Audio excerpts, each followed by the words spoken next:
Jerônimo Savonarola, precursor da Grande Reforma, de 1452 a 1498. O povo de toda a Itália afluía, em número sempre crescente, a Florença. A famosa Duomo não mais comportava as enormes multidões. O pregador, Jerônimo Savonarola, abrasado com o fogo do Espírito Santo e sentindo a iminência do julgamento de Deus, trovejava contra o vício, o crime e a corrupção desenfreada na própria igreja. O povo abandonou a leitura das publicações torpes e mundanas, para ler os sermões do ardente pregador, deixou os cânticos das ruas, para cantar os hinos de Deus. Em Florença, as crianças fizeram procissões, coletando as máscaras carnavalescas, os livros obscenos e todos os objetos supérfluos que serviam à vaidade. Com isso formaram em praça pública uma pirâmide de 20 metros de altura e atearam-lhe fogo. Enquanto o monte ardia, o povo cantava hinos e os sinos da cidade dobravam em sinal de vitória. Se o ambiente político fosse o mesmo que depois veio a ser na Alemanha, o intrépido e devoto Jerônimo Savonarola teria sido o instrumento usado para iniciar a Grande Reforma, em vez de Martinho Lutero. Apesar de tudo, Savonarola tornou-se um dos ousados e fiéis arautos para conduzir o povo à fonte pura e às verdades apostólicas registradas nas Sagradas Escrituras. Jerônimo era o terceiro dos 7 filhos da família. Nasceu de pais cultos e mundanos, mas de grande influência. Seu avô paterno era um famoso médico na corte do Duque de Ferrara e os pais de Jerônimo planejavam que o filho ocupasse o lugar do avô. No colégio, era aluno esmerado. Mas os estudos da filosofia de Platão e de Aristóteles deixaram-lhe a alma sequiosa. Foram, sem dúvida, os escritos de Tomás de Aquino que mais o influenciaram, a não ser as próprias escrituras, a entregar inteiramente o coração e a vida a Deus. Quando ainda menino, tinha o costume de orar e, ao crescer, o seu ardor em orar e jejuar aumentou. Passava horas seguidas em oração. A decadência da igreja, cheia de toda a qualidade de vício e pecado, o luxo e a ostentação dos ricos em contraste com a profunda pobreza dos pobres, magoavam-lhe o coração. Passava muito tempo sozinho, nos campos e à beira do rio Pó, em contemplação perante Deus, ora cantando, ora chorando, conforme os sentimentos que lhe ardiam no peito. Quando ainda jovem, Deus começou a falar-lhe em visões. A oração era sua grande consolação, os degraus do altar, onde se prostrava horas a fio, ficavam repetidamente molhados de suas lágrimas. Houve um tempo em que Jerônimo começou a namorar certa moça florentina. Mas quando ela mostrou ser desprezo a alguém da sua orgulhosa família Strozzi, unir-se a alguém da família de Savonarola, Jerônimo abandonou para sempre a ideia de casar-se. Voltou a orar com crescente ardor.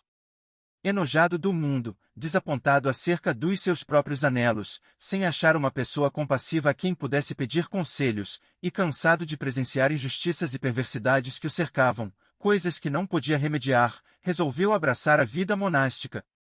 Ao apresentar-se no convento, não pediu o privilégio de se tornar monge, mas rogou que o aceitassem para fazer os serviços mais vis, da cozinha, da horta e do mosteiro. Na vida do claustro, Savonarola passava ainda mais tempo em oração, jejum e contemplação perante Deus. Sobrepujava todos os outros monges em humildade, sinceridade e obediência, sendo apontado para lecionar filosofia, posição que ocupou até sair do convento. Depois de passar 7 anos no mosteiro de Bolonha, Frei, irmão, Jerônimo foi para o convento de São Marcos, em Florença. Grande foi o seu desapontamento ao ver que o povo florentino era tão depravado como o dos demais lugares. Até então ainda não reconhecia que somente a fé em Deus salva o pecador.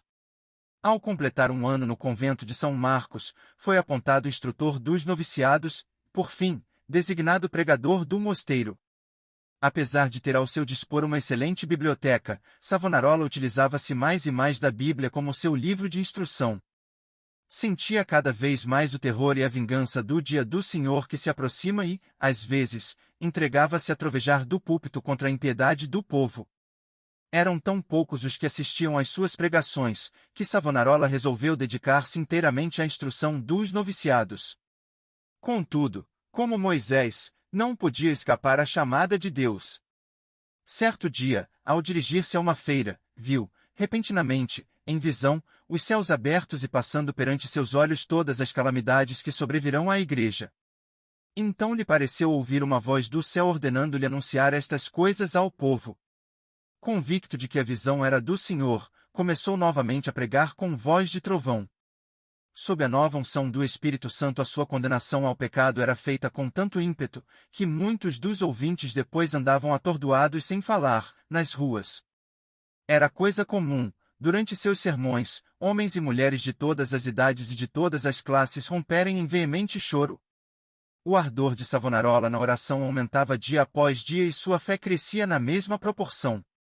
Frequentemente, ao orar, caía em êxtase. Certa vez, enquanto sentado no púlpito, sobreveio-lhe uma visão, durante a qual ficou imóvel por 5 horas, quando seu rosto brilhava, e os ouvintes na igreja o contemplavam. Em toda a parte, onde Savonarola pregava, seus sermões contra o pecado produziam profundo terror. Os homens mais cultos começaram então a assistir às pregações em Florença. Foi necessário realizar as reuniões na Duomo, famosa catedral, onde continuou a pregar durante 8 anos. O povo se levantava à meia-noite e esperava na rua até a hora de abrir a catedral. O corrupto regente de Florença, Lorenzo Médici, experimentou todas as formas, a bajulação, as peitas, as ameaças e os rogos, para induzir Savonarola a desistir de pregar contra o pecado, e especialmente contra a perversidade do regente. Por fim, vendo que tudo era debalde, contratou o famoso pregador, Frei Mariano, para pregar contra Savonarola. Frei Mariano pregou um sermão, mas o povo não prestou atenção à sua eloquência e astúcia, e ele não ousou mais pregar. Nessa altura, Savonarola profetizou que Lorenzo, o Papa e o rei de Nápoles morreriam dentro de 1 ano, e assim sucedeu. Depois da morte de Lorenzo, Carlos VIII, da França, invadiu a Itália e a influência de Savonarola aumentou ainda mais. O povo abandonou a literatura torpe e mundana para ler os sermões do famoso pregador. Os ricos socorriam os pobres em vez de oprimi-los. Foi neste tempo que o povo fez a grande fogueira, na Piazza de Florença, e queimou grande quantidade de artigos usados para alimentar vícios e vaidade. Não cabia mais, na grande Duomo, o seu imenso auditório. Contudo, o sucesso de Savonarola foi muito curto. O pregador foi ameaçado, excomungado e, por fim, no ano de 1498, por ordem do Papa, foi queimado em praça pública. Com as palavras, "O Senhor sofreu tanto por mim", terminou a vida terrestre de um dos maiores e mais dedicados mártires de todos os tempos. Apesar de ele continuar até a morte a sustentar muitos dos erros da Igreja Romana, ensinava que todos os que são realmente crentes estão na verdadeira Igreja. Alimentava continuamente a alma com a palavra de Deus. As margens das páginas da sua Bíblia estão cheias de notas escritas enquanto meditava nas Escrituras. Conhecia uma grande parte da Bíblia de cor e podia abrir o livro instantaneamente e achar qualquer texto. Passava noites inteiras em oração e foram-lhe dadas revelações quando em êxtase, ou por visões. Seus livros sobre a humildade, a oração, o amor, etc., continuam a exercer grande influência sobre os homens. Destruíram o corpo desse precursor da grande reforma, mas não puderam apagar as verdades que Deus, por seu intermédio, gravou no coração do povo.